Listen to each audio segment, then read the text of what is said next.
what you want, when you want it, where you want it. This is The Mesh.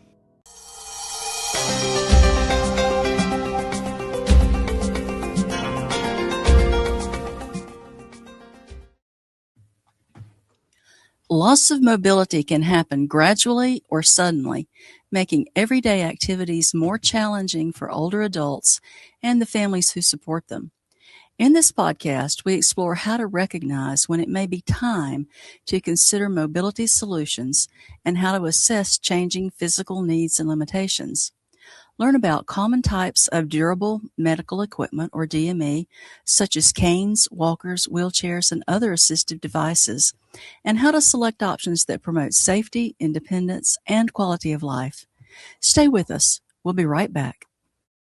I used to think healthcare was all the same until I discovered PACE at Senior TLC. Now I can come to a place to stay active, see the doctor, or just enjoy a meal with my friends. Plus, having a team of people that help me make sense of my options gives me the support I need to stay in charge of my own health. It's been life-changing. With PACE at Senior TLC, we offer a unique lineup of personalized care and a caring staff that feels like family, all under one roof. Call today and find out how you can experience a different kind of care. Welcome. I'm your host, Karen Summey with ACAP Community and an active family caregiver. We're delighted you've joined us. Today we're talking about what happens when the body changes and a person needs more help with mobility. One size does not fit all, and my guest today will be talking about how caregivers can support their aging parents and other loved ones as they start to seek solutions to mobility issues in the home and in the community. Joining me is Mr. Bill Price, owner of Mobility Scooters and More in Roswell, Georgia. Mr. Price is the owner of Mobility Scooters and More, a mobility-related durable medical equipment store in Roswell, Georgia. After a 38-year career, Bill bought Mobility Scooters and More 6 years ago out of a desire to do something for seniors. In addition, Mr. Price is a leadership team member for our new ACAP Forsyth, North Fulton, Georgia chapter of ACAP. Welcome, Bill. We're happy you're here with us today. Oh, thanks so much, Karen. I'm really excited to do this and to be a part of the ACAP family. We're excited too, and I know you had a launch of your chapter just this month, and we're delighted that you're now underway with programs in the Roswell area. So we're looking forward to seeing what a success that's going to be. Mm-hmm. All right, let's get into our topic. Today we know that about 1 in 4 adults are going to experience a fall in the home every year. And I know from my own personal family experience that those falls can result from anything from a simple bruise to a blunt force trauma that ends a person's life very quickly. We also know that being able to move freely about in our world is one of the biggest challenges that face our seniors and our aging population and their independence. Sometimes we can have something happen that suddenly takes away our mobility, but for most people, those limitations come on slowly. So today we want to talk about how caregivers can help their aging parents and other loved ones cope with mobility issues and how to work with professionals to find solutions. Now, I've already used the term durable medical equipment a couple of times in the introduction to today's podcast. Let's start things off with an explanation of what we're talking about when we use the term durable medical equipment, or DME for short. Can you define that for us? Yeah, sure. A lot of acronyms like that can become very, very confusing. So DME, or durable medical equipment, comprises quite a bit of equipment, some of which we'll be talking today, just some of that. People may also hear the term HME, home medical equipment. For today's purposes, there's really not much distinction. So we'll just use the word DME to cover durable medical equipment. Broadly, three groups that are of durable medical equipment. There's respiratory, like CPAP, oxygen, etc. There's urology, like catheters and incontinence supplies, leg bags. That's not what we'll be talking about today. We'll be talking about the third category, mobility and access. And that's the area that my store covers and that I cover And we're only going to cover a part of that because we're going to defer conversations about access. I'll define what that is. Access would deal with how we get in and out of the home and around in the home, how we access the home. So that would be ramps, stair lifts, platform lifts, home elevators, that sort of thing. We're going to limit the conversation for time into mobility equipment, which would cover things like canes, walkers, wheelchairs, power chairs, and things that actually help people move safely. Mm-hmm. Perfect. So let's talk about equipment and its role in mobility. Is equipment the whole solution when someone develops mobility issues? Great question. I like to think that it's not really, because not only do you need the equipment, you need the ability to use the equipment, and you need to know how to use the equipment. Sometimes that's fairly straightforward, but not always. So I like to think of durable medical equipment as one leg of a three-legged tripod stool. The other legs deal with physical therapy. That is, can my body use this piece of equipment? Can I perhaps do some therapy that will enable my body to use this piece of equipment to build up my strength? That's the domain of physical therapy. The other leg of the stool is occupational therapy. This is, given my body's limitations, how can I effectively use this piece of equipment? Sometimes that comes down to training the person, put your right foot here, put your left foot here. It can be quite detailed. And there are specialists, physical therapists, PTs, and OTs, occupational therapists, that may be called upon to help people choose and to effectively use their durable medical equipment. That's excellent. And it's really not just a matter of just going down to the store and picking something out and taking it home and believing that it's going to work well for you just because it worked well in a store. Or from something that you saw on the internet.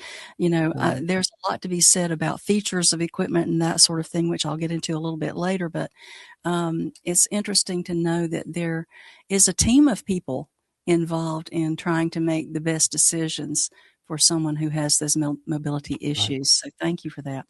So Very tell cool. us the early signs that families should be looking for. Sure. Yeah, as we see our folks age around us, and of course, you've already mentioned sometimes it can be sudden, sometimes it can come on more slowly. So, in the vein of, if it's sudden, you'll probably know somebody's hurt and doesn't have the mobility that they need. But if it comes on slowly, it could be like the old frog in a boiling pot of water. It never jumps out because you don't really see that the problem's coming on.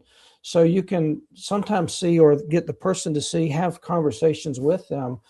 Do you have trouble getting out of bed? Do you have any fear of falling? Do you feel unbalanced? Do you notice them being unbalanced? Do you maybe make a comment when they when they appear to be unbalanced? Do you feel dizzy at all, Dad, Mom, whatever? Getting in and out of a chair is a big deal. Do they have trouble standing up? We can see here, those that can see the slides, the guy in the middle is having trouble standing up off the sofa, whereas the guy on the right, using a piece of equipment we call a lift chair, is able to stand easily. In the bathroom, notice in particular, and that's a kind of a private place, but this is a very, very important place. 80% of falls occur in the bathroom. And so there's lots of things that can be done in the bathroom to improve safety. But if people are having trouble getting around the bathroom, tripping, stepping over the edge of a tub, things like that can be very dangerous places. Slipping in the tub, very dangerous places. So if you can observe that at all, or perhaps ask your parents, hey, have you had difficulty in the bathroom, or wherever, just have those conversations with them and see, how, get some response as to what's going on. I learned something in our ACAP chapter launch last night that I found very helpful. I've already shared it with my staff this morning, and it deals with the stages of grief. I see this a lot. A lot of people that come into my store are very excited to look at the equipment, but not everybody by far. There's quite a few that come in and they're resistant.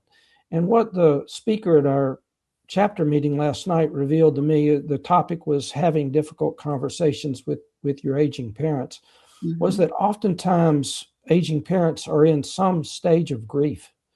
In the case of mobility, they're grieving the loss of their mobility.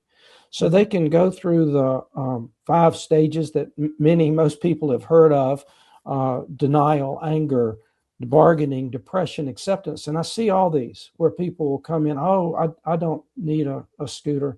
And the kids will drag them into the store. Oh, no, I don't need it. And they'll be, yes, you do, Mom. And, or they might be even angry, usually with their kids, usually with you, the people that are listening here, that are like, don't make me go in there. I don't need that. I don't need that. And they'll express this anger, or they'll be bargaining like, maybe next year I'll look. Or there'll be depression. Like, you mean all I've got is this scooter now? I used to have this nice car. And so I just encourage people to work not only physically with their parents to help them learn what physically can help, but also be very sensitive to the fact that they may be grieving the loss of their mobility, and to be tender with them as they consider the use of mobility devices to help improve their lives. Yes, very sound advice. Very sound. I have some personal experience with this, and I've been through this with my husband.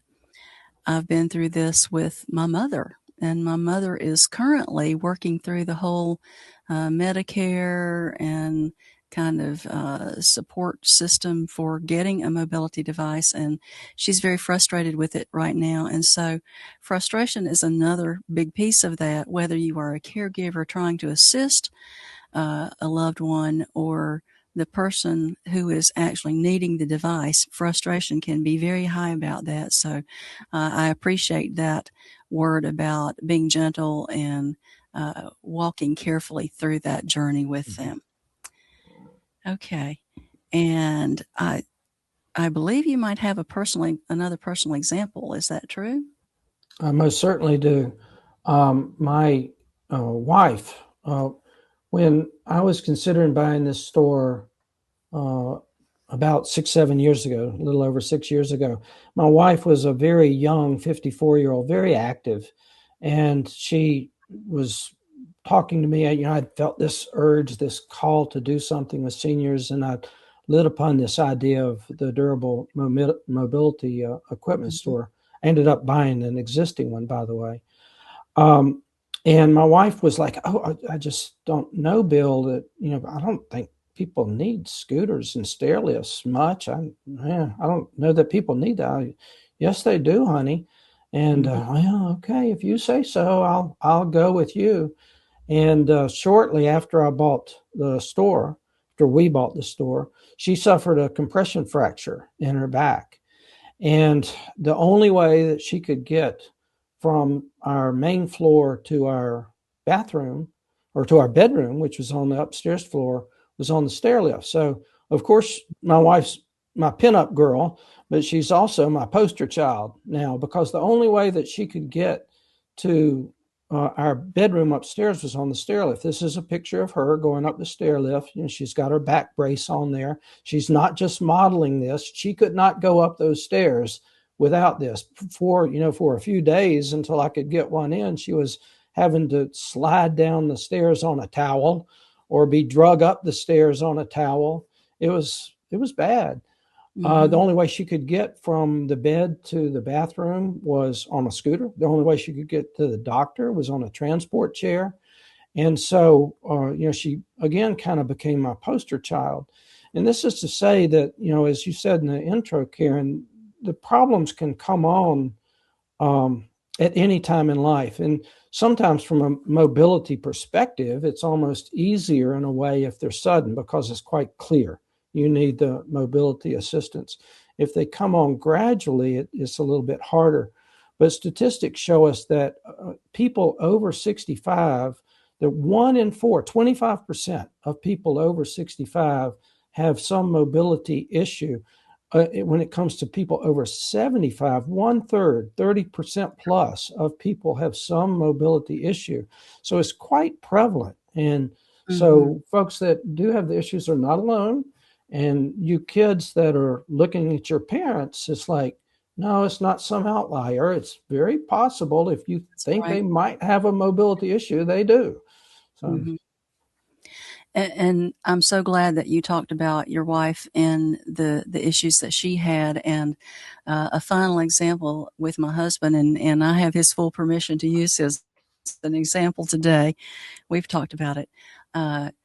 When he was in high school, he was a football player. So he was absolutely a fit human being. And he went to see his sister right after a winter storm and ended up falling on some icy steps at the age of 19 years old and really messed up his back seriously. And that has been a lifelong journey for him through surgeries and that sort of thing. So starting as a fit person at 19, going through a lifetime of surgeries and treatments and injuries, and it's all but taken his mobility at the age of 75 now. So this can happen at any age, as you said. It doesn't just have to be seniors, but we tend to think about seniors because it is more prevalent in the older population. So with that, let's move on and talk about the main categories of mobility equipment that families need to understand. All right, we'll talk about these in 3 or 4 chunks. The first chunk will be what I refer to as walking support, and this will be things like canes, walkers, rollators. The second chunk will be transport mobility. That's wheelchairs and transport chairs. We'll be looking at the difference between those 2 types of chairs. The big chunk that we'll spend quite a bit of time on is powered mobility. That's scooters and power chairs. And then if we have some time at the end, we'll also talk about supportive equipment. Just to mention that now in case we do run short of time. That includes things like chairs, beds, bath safety. So these are things that people aren't using to be mobile, but these are things that people with mobility issues might very well need, as they also might very well need access equipment. Now, these are things that address the key fall risk areas. And durable medical equipment, mobility related, is very much about fall safety. And it's also very much about caregiver safety. You kids of aging adults, be very sensitive to yourself. Keep yourself safe because it can be very dangerous to be a caregiver. You can pull your back really easily doing a lot of these things, and then you're going to be unhappy, and you're not going to be much good to your caregivee.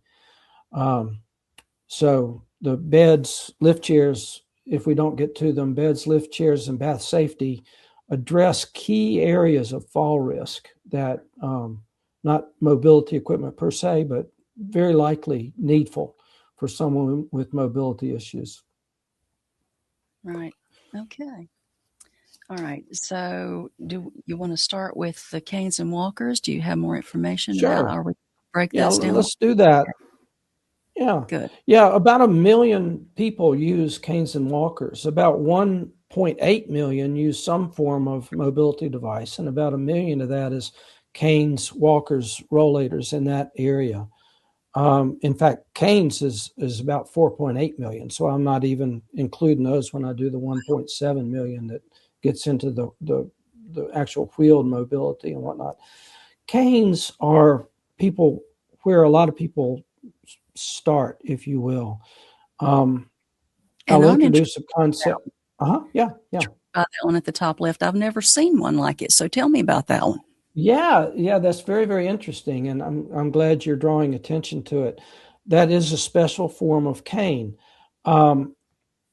Canes are kind of the bottom of the mobility ladder, if you will. I'm not sure if I totally believe in the mobility ladder, but what it is that people start on canes, go to walkers, go to rollators, go to wheelchairs, then go to scooters and powered equipment.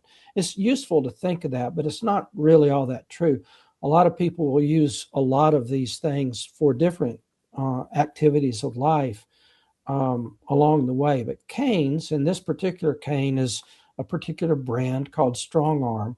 And I show it because not all canes are created equal.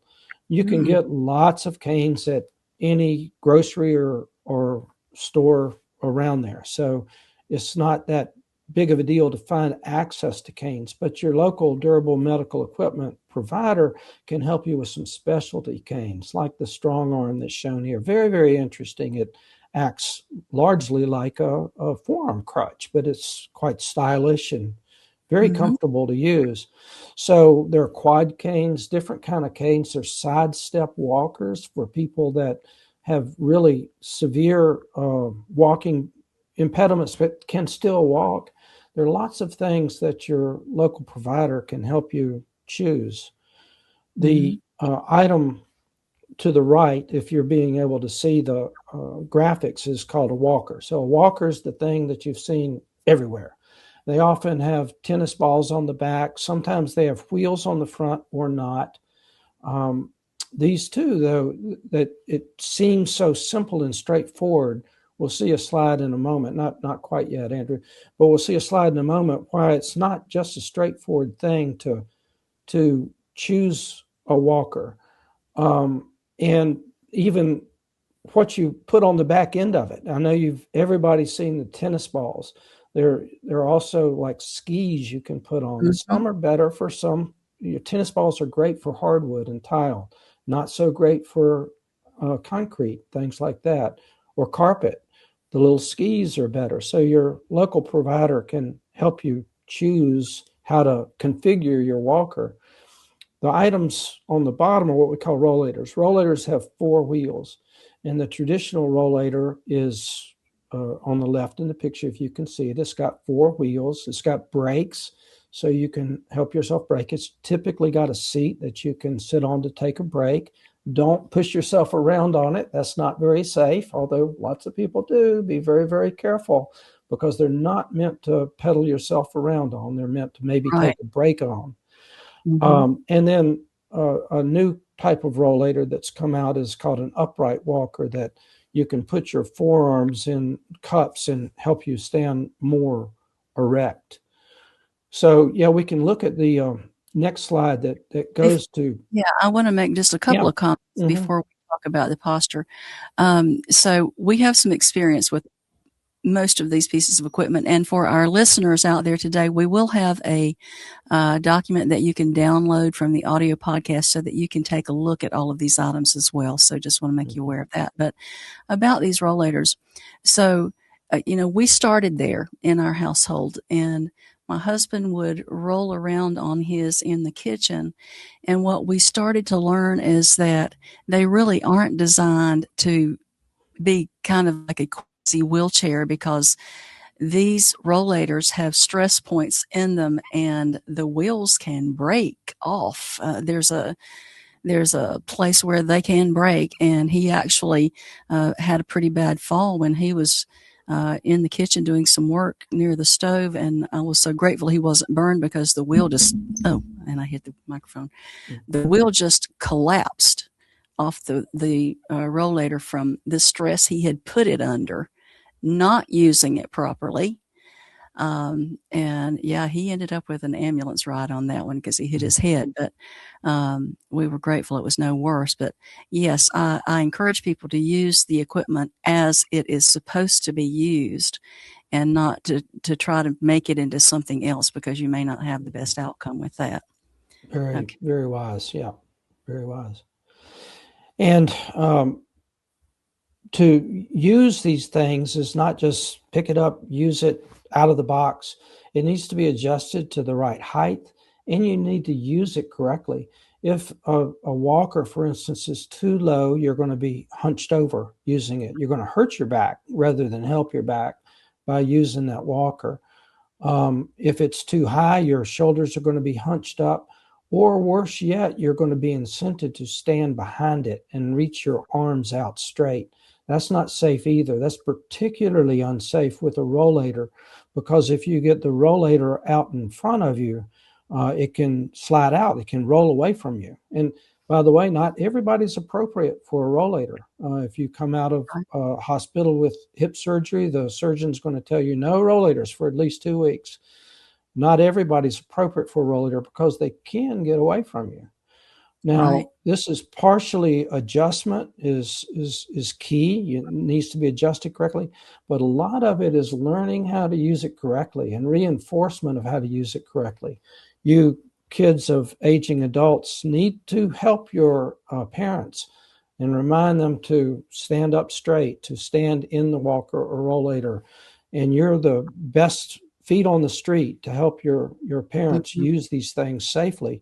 You may want to consult with an occupational therapist or a physical therapist if it seems to be problematic, to get some training, little training on how to use the walker. It seems so simple, but it can be, at worst, dangerous if not used correctly. So, yes. Okay, so we're going to talk about wheelchairs and transport chairs next, I think. That's right. So wheelchairs and transport chairs are extremely common. As I say, about 1 million wheelchair users in the United States. I think that number's low, but then I live in a world where there are lots of wheelchair users. And I wanted to differentiate between a transport chair. If you're able to see the picture, it's in the left. It's got 4 small wheels. In other words, it does not have a wheel that the user themselves, the person sitting in the chair, can propel themselves. These are also known as caregiver chairs because they're intended exclusively for a caregiver to push the person. They often have brakes, as you can see in this picture, so the caregiver can brake the chair and as they're pushing them around. As opposed to a standard wheelchair, which seldom has brakes, it does have large wheels, which the user can use to propel themselves along with their arms or hands.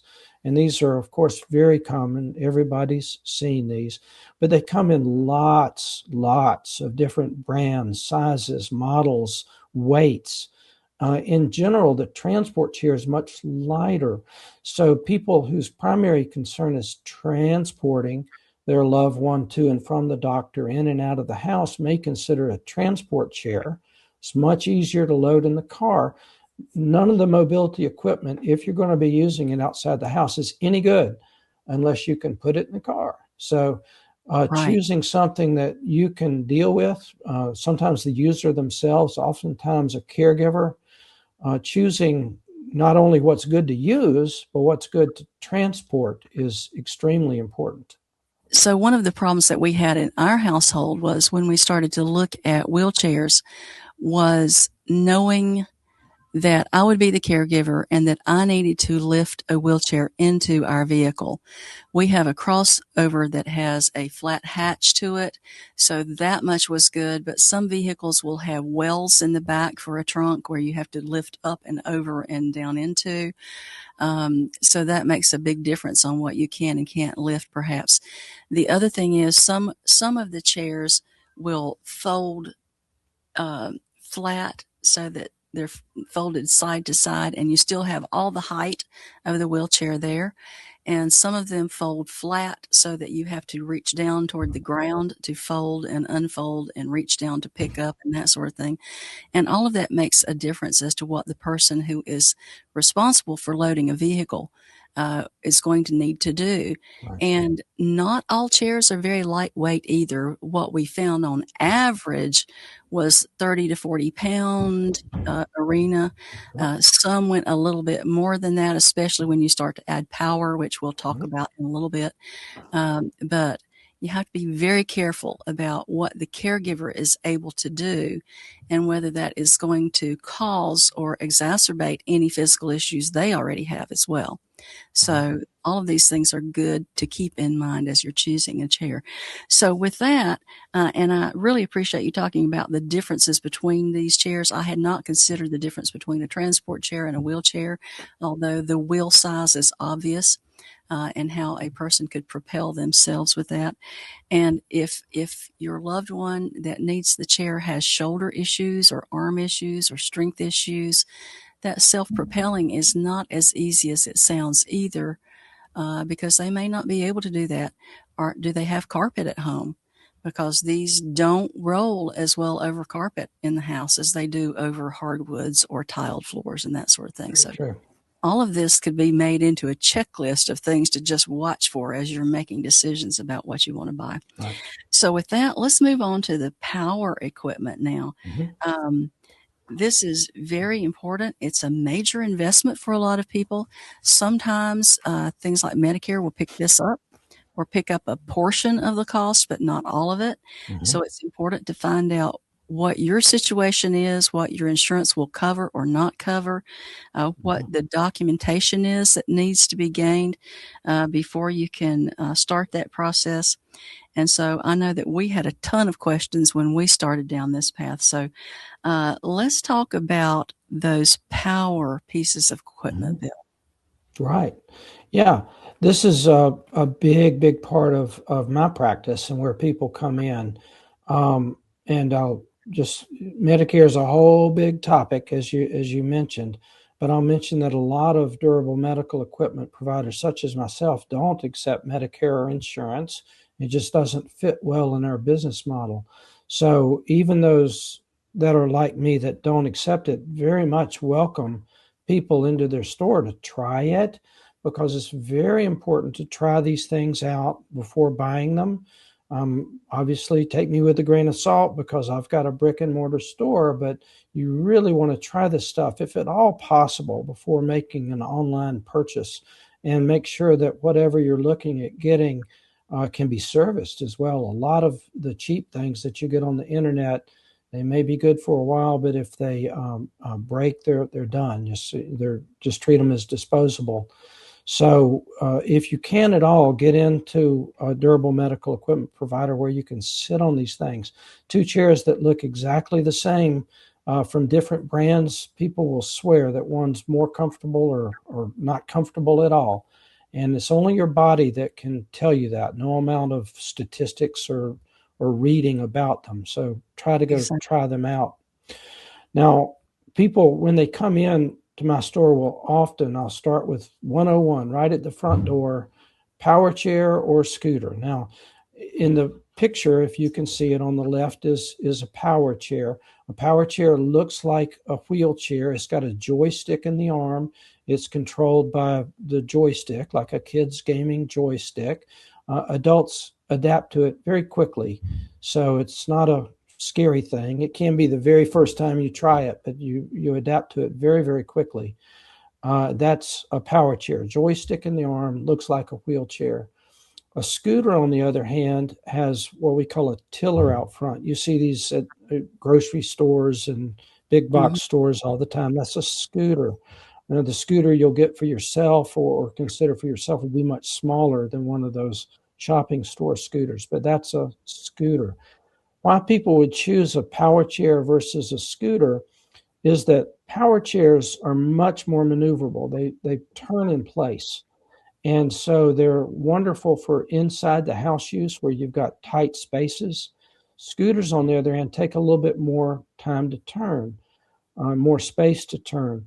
So in general, power chairs are more about use inside the house and scooters are more about the use outside the house. That's definitely not 100%. My wife used a scooter to get from her bedroom to the bathroom. It was perfectly fine. It suited her great.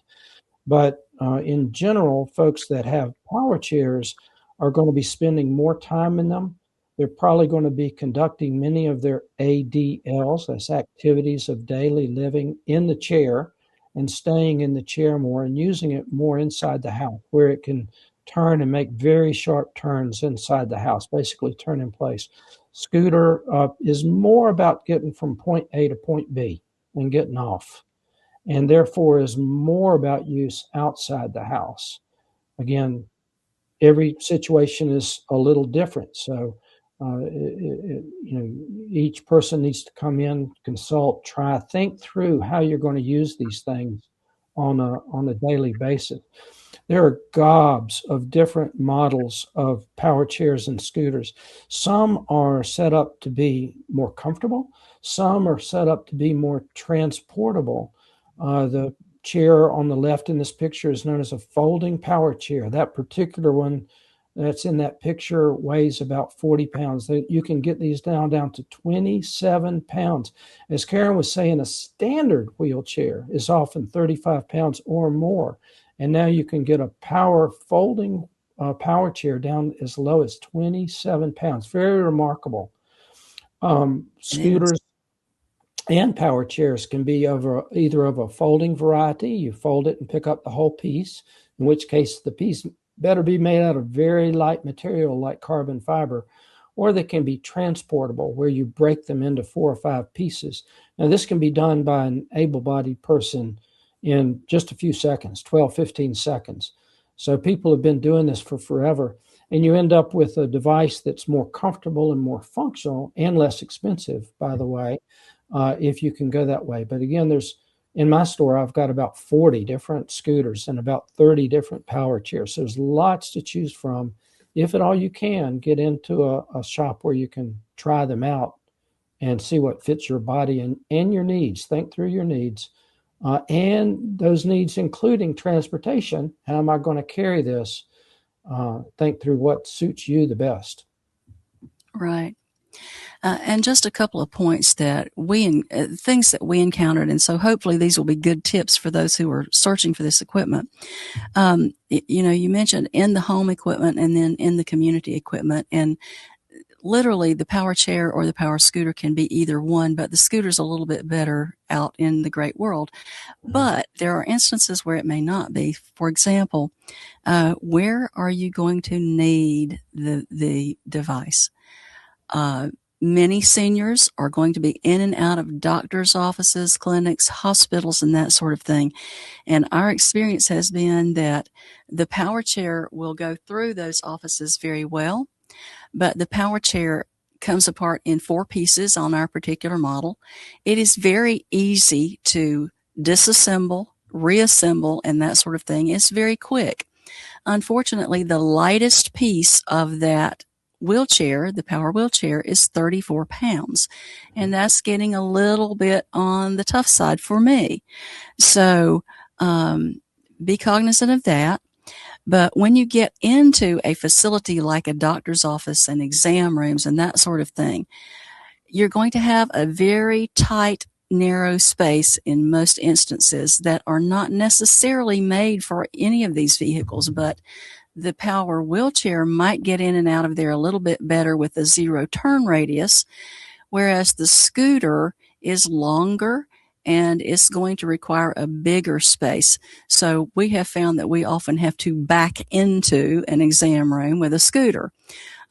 So it's not just a very simple matter. And as well, even at home, we encountered an issue where we got a power wheelchair to the house, and my husband, who absolutely loves to cook, and I love for him to cook, he was trying to get to the kitchen sink in the chair. First of all, we had to put a very tall cushion in the seat of the chair to get him up to the level of the counter so that he could reach it well. And we had to figure out how to get him up to the sink. There's a flip down foot plate on that. And thankfully, the foot plate was high enough that we could open the kitchen doors under the sink, and he could roll in, and the foot plate was above the level of the shelf at the bottom. So it would roll in there pretty close and he could get to it.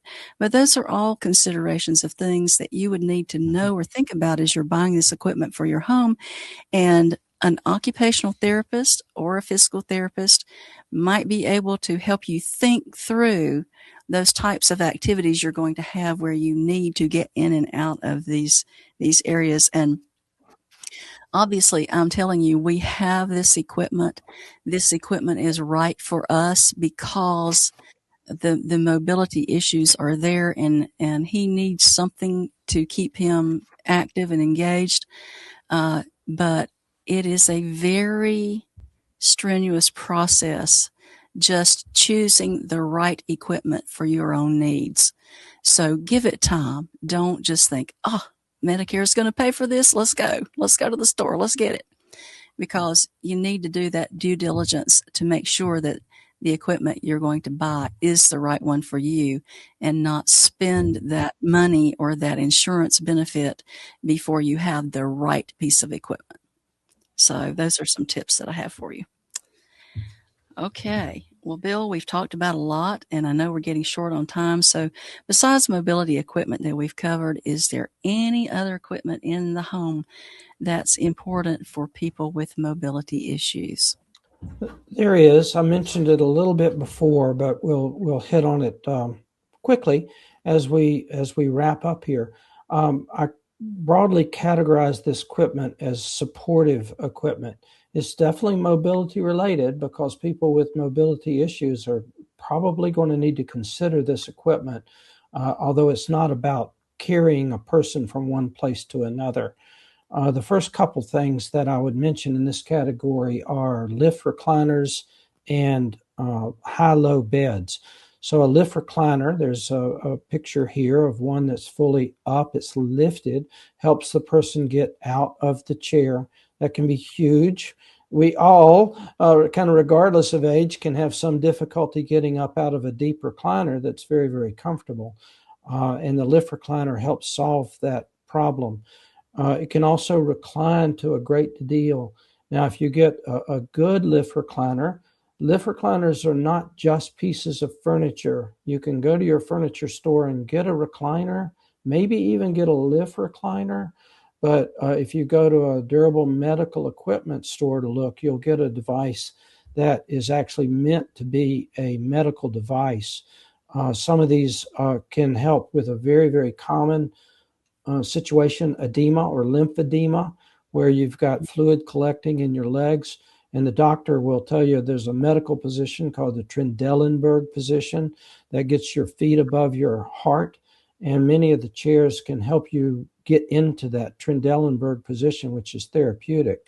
And there are other therapeutic aspects of lift chairs. They're not just pieces of furniture, although there are very nice pieces of furniture. Yes, they are. Similarly, a high-low bed. Now, in the picture I've got here, I've got a bed that looks like a bed that many of you have in your house that you got from one of the big box mattress stores. And it has the ability for the head to come up, the feet to come up, to get into a TV position, et cetera, et cetera.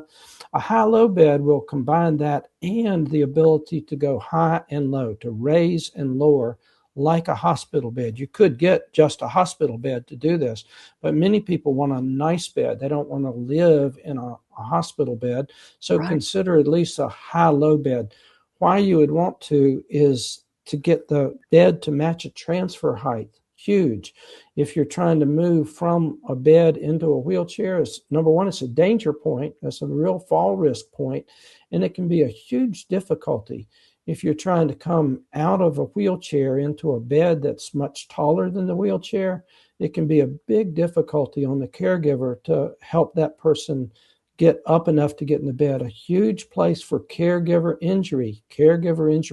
So high-low beds are a lot about caregiver safety as well as for the person's safety. The bed can be raised up so the caregiver is not just bending over for 4 or 5 minutes at the time. It hurts the back to help change sheets or to do whatever with the person that's in the bed. Then the last category of supportive equipment is bath safety. Huge. I've already mentioned 80% of falls occur in the bathroom, and those tile floors and porcelain appliances in the bathroom are hard. They hurt when you hit them. They can kill you. And so bath safety is hugely important. You may go as far as a walk-in tub. Wonderful, beautiful devices that you can get that change the way people live and bathe, actually make it able for people to bathe. Or maybe just a shower bench that people can sit on so they don't fall in the shower, or a potty riser so folks can get off the potty safely. We have poles that you can put in your bathroom to help you grasp and stand up on. Bedside commodes, what we call 3-in-1 commodes, that can be used either placed over a commode or in the bed, beside the bed with the bucket, or be put in the shower and used as a shower chair. So bath safety, usually pretty inexpensive, not the walk-in tub, but all the rest of the stuff is very inexpensive and very, very important for the safety in that place where 80% of falls occur. Absolutely. Well, this is all just fascinating. And as you have already heard, this has been a topic that's been at the forefront of my mind for a long time. And I know that we've only scratched the surface on this topic today, but I just want to thank you, Bill, for being with us today, for volunteering your time to be with us and telling us about these very important pieces of equipment. And I want to thank you, our viewers and listeners as well. I want to encourage you to leave comments on the broadcast today. We'll be happy to take any questions you may have and provide responses back to you. Likewise, if you have had an aha moment during our conversation, we'd love to know what surprised or even delighted you in this information. Please be sure to find the video notes below your video window in YouTube. You may see the word more with dots following it. Click there to expand the notes that are there for you. There's contact information for Mr. Price, as well as timestamps in case you want to replay any portion of the broadcast today. If you haven't already done so, please be sure to click the like button to let us know this episode was helpful. If you'd like to hear more of our broadcasts, click the subscribe button as well. And please keep in mind that you can share today's podcast with family and friends by clicking the share button. We want you to do that because this is a very important topic. We also want to say thank you to Senior TLC, formerly known as Pace at Home, in Newton, North Carolina, for sponsoring our monthly podcasts, available in both video and audio versions, and to Every Age, our sustaining partner. You can access the video version on our YouTube channel at ACAP Community and our audio version through the Mesh Caregiver Community on any platform where you listen to podcasts. If you're interested in in-person programming in your community, we have a rapidly growing number of local chapters offering monthly programs. You can find more information on that on our website as well at acapcommunity.org. Please join us again in April for our next episode. Until next time, be well. Bye for now.